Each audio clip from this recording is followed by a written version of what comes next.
Hello, everyone, and welcome back to the Everything and Anything with Zara podcast.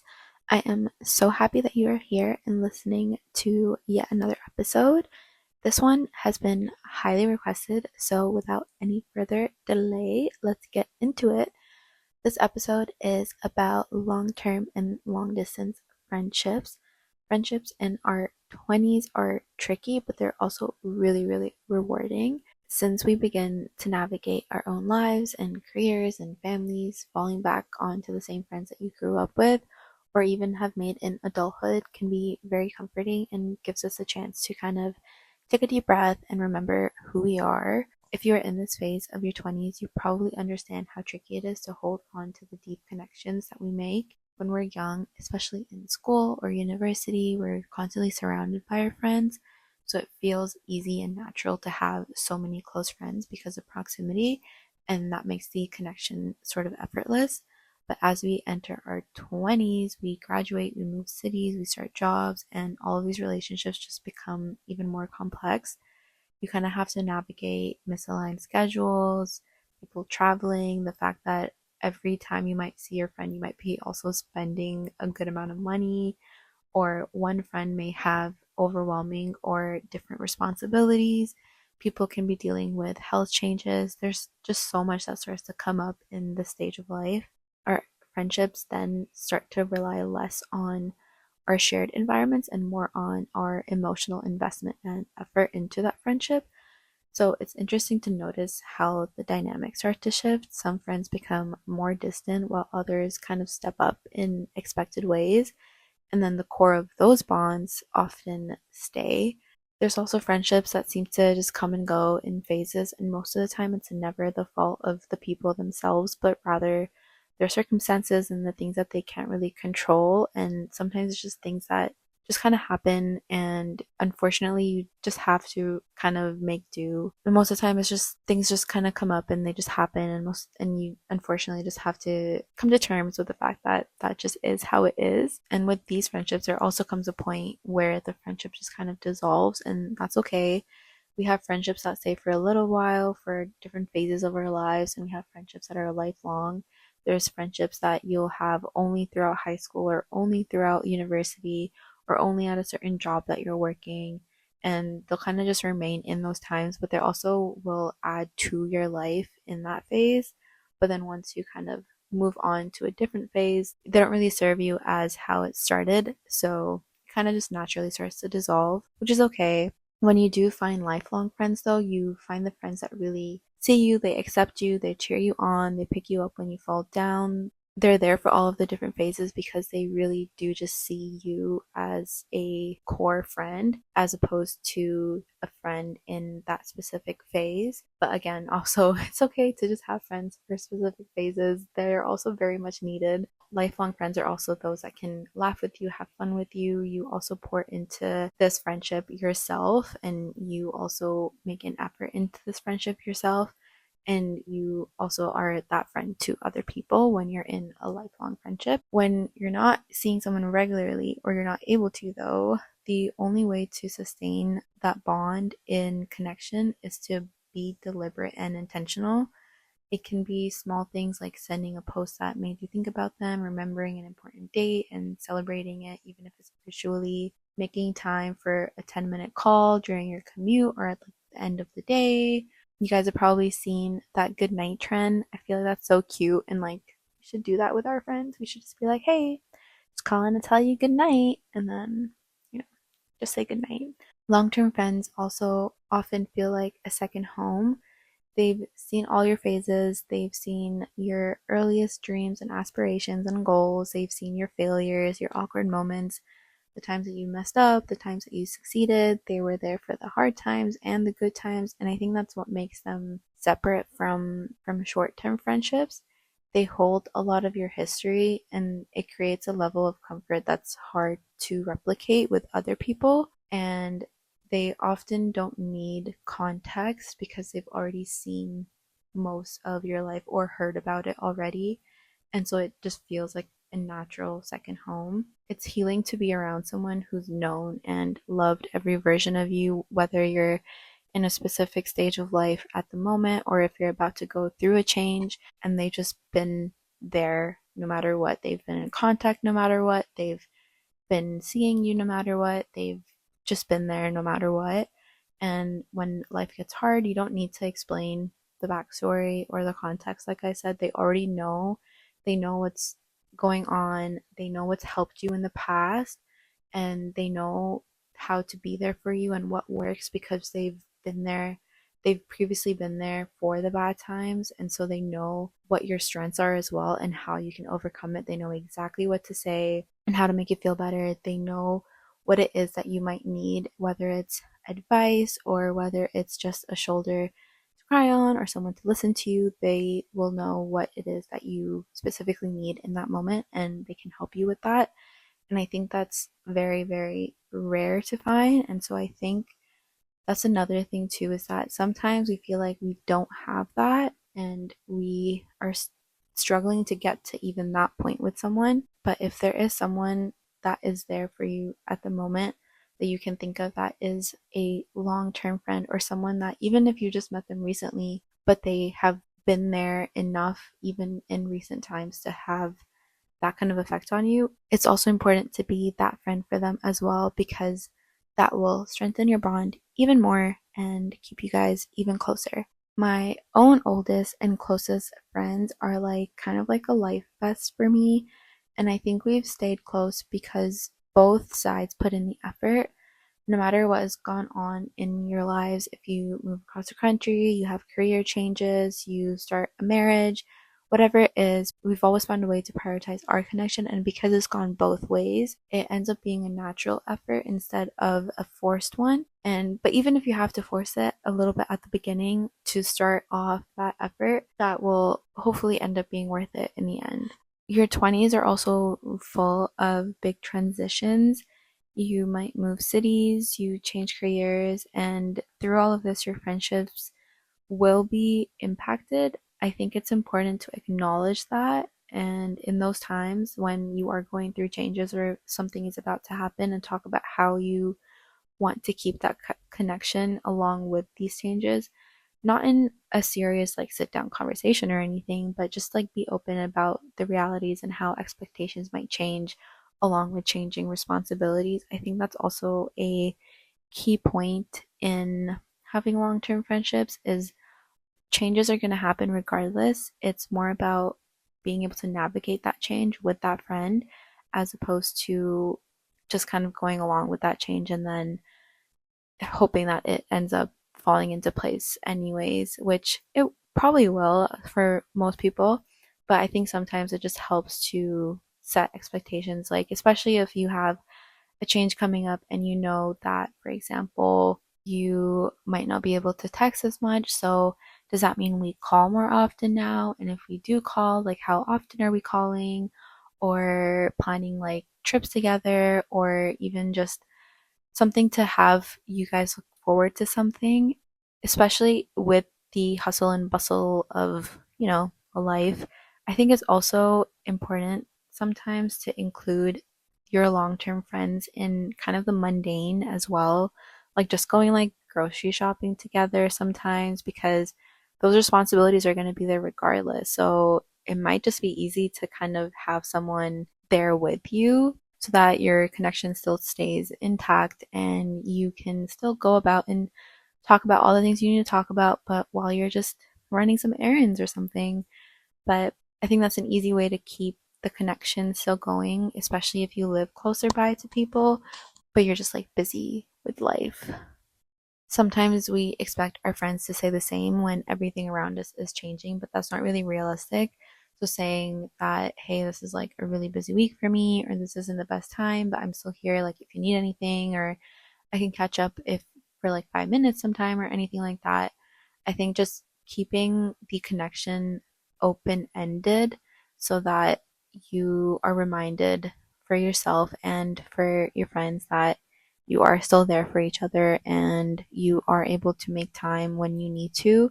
You just have a little bit more on your plate at the moment. That also goes a long way as well. Some friends will also shift with you and grow along with your transitions. Others might actually just grow more distant when you are transitioning through something, and that's okay. The important thing is to recognize who you can grow with and then giving space to those who can't. Because as you're going through transitions, someone else might be going through transitions too, but it's not fair to expect them to mold to your life if it's a really big change and try to have them change their lifestyle or whatever it is. There will be people that will want to do that, and that is, I think, the thing that we hold on to, but we also, the friends that do grow distant, you peacefully and politely kind of just make your ways, but it's also fair to stay in touch every now and then because they were once your friend. And obviously, you care about them and you love them and you want to know what is going on with them. So, even if things grow distant at a certain time or at a certain phase of your life, that doesn't mean that you can't come back around, which is why I think it's important to give them that space and also to hold that space for them to also come back. There are some friends where you don't even have a big falling out, but you just kind of stop talking to them as often because, again, life gets in the way, priorities shift. It kind of hurts and feels odd when you're in the middle of it, especially if you used to talk to them very often, but it's also somewhat natural. Sadly, most friendships don't last forever, but instead they just kind of come in seasons, and some people come to teach you something and support you in that season of your life. We do have friends for different purposes, and some friends you can go work out with, you can go shopping with, you can really just catch up over lunch or coffee, and there are a few people in our lives that we can basically just like do anything with, and those are the very select few, and they are that all-encompassing friend. But to have those certain friends for certain occasions or moments in our lives is not a bad thing because we still connected with them over that one thing, as I said. But maybe because we ourselves changed and now the instances where you met that friend are less occurring, and so that connection just kind of slowly fades away. I'm still trying to figure out how to keep long distance friendships alive, but I've found that building little routines helps. They don't have to be really deep, but just like a monthly catch up or sending TikToks to each other, messaging them to let them know something that happened during that day or you want to show them really quick, FaceTiming them while doing your chores, connecting over like a show or a book or a hobby, watching movies together, or even like playing online games. And I think even when you're just messaging your friends, it's especially when you're long distance or you know that they have just been a friend for a while. Sometimes I found that people do naturally just take a while to get back, especially in this phase of your lives in your mid 20s, because there's just so much going on, and when a friend reaches out you really just want to like be there in that moment and like really get back to them. Sometimes it's okay to just shoot them a message and be like, hey, how are you, I miss you, like I'm thinking about you. And then even if that reply comes back like 3, 4, 5 or like a week later, but then like still being able to just keep up with that conversation regardless and kind of keeping that connection open so that the conversation is still going. And then even with friends too, I think it's important to start being able to just call them randomly. I think that honestly is like one of the better ways to connect with people and just like talk to them, especially if there is something that's like happening and you just want to talk to someone. I think we kind of underestimate how much it helps to just call someone up, and I think we also just get scared that they're just not going to pick up or that they're going to be too busy. But I think most of the times people are busy, but if they are getting a call, they are easily able to make up 10, 15 minutes or even just be like, "Hey, I'll call you back in like this amount of time." And so I think being able to just leave them even a missed call really ends up making a difference because then it's like, okay, well, they know that I was thinking about them, and or if someone calls me, I know that they were thinking about me, and now I can call them back and we can catch up and talk about things and just go on as usual. So I think that these routines help create touch points and kind of like a rhythm so that even when everything else is kind of chaotic around you, you know that you can call up a friend and slow down for even just like 30 minutes and just be yourself around them. But sometimes the reality is that you do go weeks without texting. Sometimes your schedules just don't match up.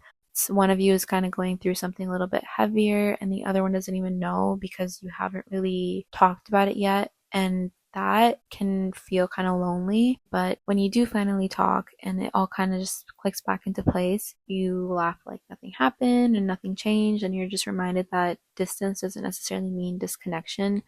It just means that your friendship requires a different kind of maintenance, and that is okay. And you end up discussing things that were kind of bothering you when you are able to talk about it again and have them be there for you in that time and space as well. As a society, I think we talk so much about romantic love and family, but I think female friendships also deserve as much of a spotlight. Girls for each other provide so much peace and happiness in our lives that when we find the girls that allow us to be us and accept us and support us as we are, it really is life changing. According to an article from PubMed Central, women tend to actually rate their same gender friendships higher in intimacy, so social support, nurturance, overall quality, and satisfaction than any other friendship or relationship. I think it could be a factor of things. I think that in general, because we tend to have similar struggles and naturally end up being more social creatures, having female friendships is what allows you to be understood, especially when you find those long term friendships and you find someone that has seen you through your different phases and everything. It brings a sort of intimacy and a sort of nurturance as well that you don't really get outside of a female friendship. I think it mostly is just the fact that you're able to empathize and sympathize and understand a little bit better what the feelings are and what the thinking behind whatever it is that is happening is. I'm also still very much trying to figure out friendships in our 20s, especially as someone who most of, or if not all, of my friends live like hours away now. But I think the beautiful thing in this stage is that even if you find one or two girls that give you that all encompassing friendship, that's really all you need. Sometimes you just need that one person or those two girls that you can go to no matter the time, no matter the day, no matter the topic, and just be able to just be yourself and be a friend to them and have them be a friend to you.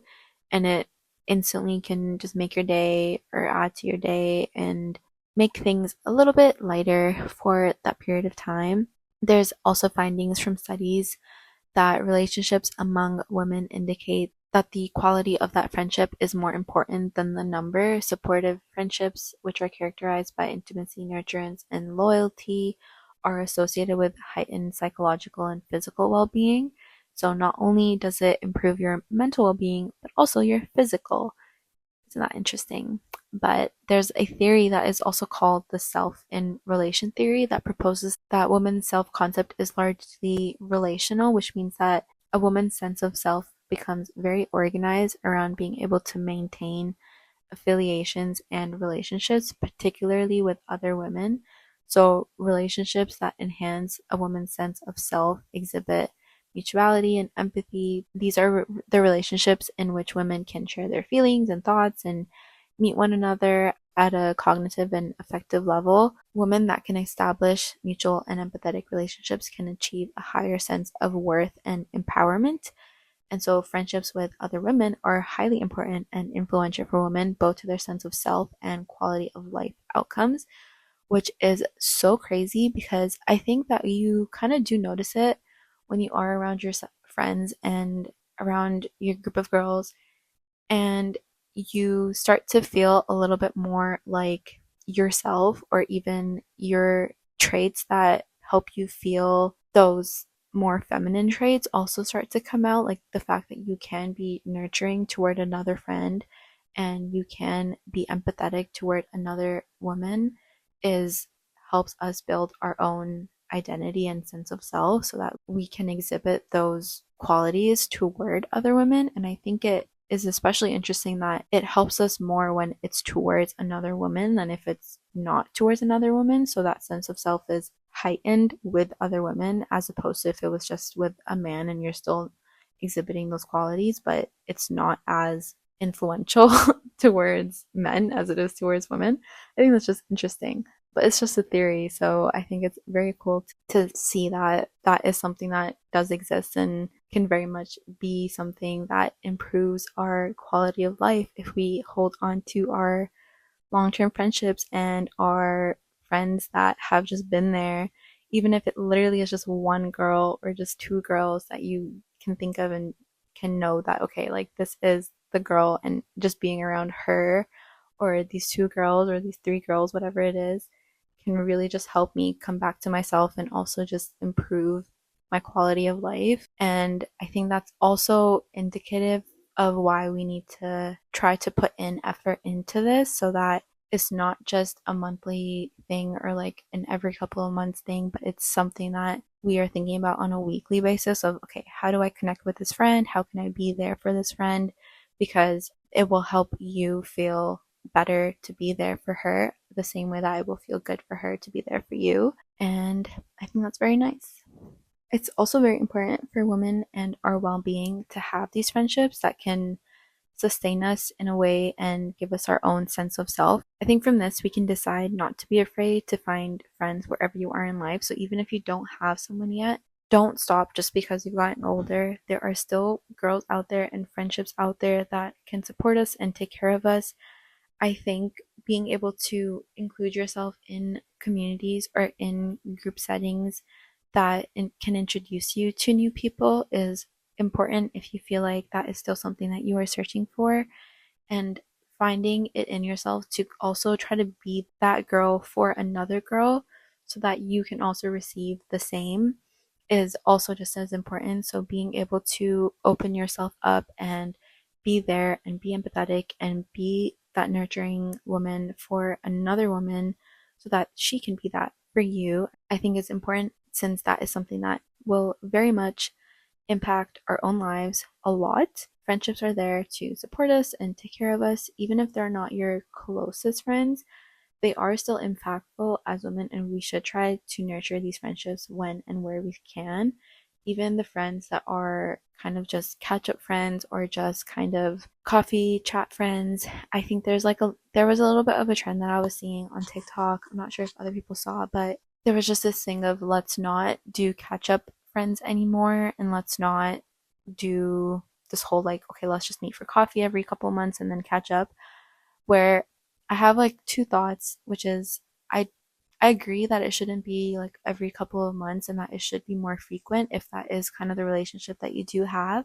But I think at the end of the day, it also depends what you are able to put into that. If you already have someone that is like that, where you are able to catch up with them and meet them every now and then and talk about things, I think the thing that could turn that around to actually be a more positive and influential friendship on your own life is to, like I said before, open up more to that person so that they can open up more back to you. And I think that is sometimes the pivotal point where you are able to catch up and talk about a lot of the surface level stuff of what is going on, which is also good because I think it's in general, it is good to be able to just be in a social setting and talk about your life and hear about someone else's life and talk about the things that you are able to relate on and hobbies that you share and everything. But being able to even just connect on one deeper issue or one deeper thing that can actually allow you to connect a little bit more so that every time you do see them, instead of just talking about work or talking about family, you are now talking about, okay, is your mental health the way that it was before? Like, do you still need help? Or how is your relationship with this person going? Or how are you managing this part of your life at this part of your life now? Or like, is there anything I can help with and stuff like that? I think that that can start to kind of build those relationships as well so that they're not as surface level and that you are able to get the most out of them. But I've been rambling on, so I think this is a good place to end off. There's so much yet more to talk about relating to friendships in our 20s and also just female friendships as a whole. I hope you enjoyed listening to me rambling about friendships and that you found it somewhat helpful. I think having a space to figure this out together and is an example of trying to create these friendships and connections. And so I would love to hear back on your thoughts. I know this one was highly requested, so I feel like this is one of the things that people either are struggling with or you just kind of need a space to talk about these things openly. And yeah, so I would love to hear what you have to say about this and any ideas you might have about what else we can try to do as well to help our friendships in our 20s, because I think for people that have not yet found it, it's still very much a struggle, and I completely relate with that. But anyways, thank you so much for listening in this far, and I hope to see you in the next one. Bye.